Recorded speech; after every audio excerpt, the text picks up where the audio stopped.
কুরবানির ঈদের আগের রাত, চারদিকে তাকবীরের ধ্বনি, আল্লাহু আকবার, আল্লাহু আকবার।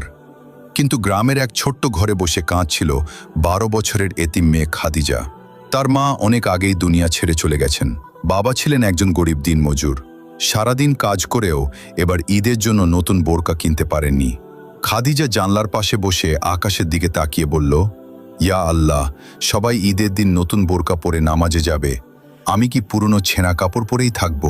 তার বাবা চুপচাপ মাথা নিচু করে বসেছিলেন, কারণ মেয়ের চোখের পানি তিনি সহ্য করতে পারছিলেন না। সেই রাতেই খাদিজা ঘুমিয়ে পড়ল।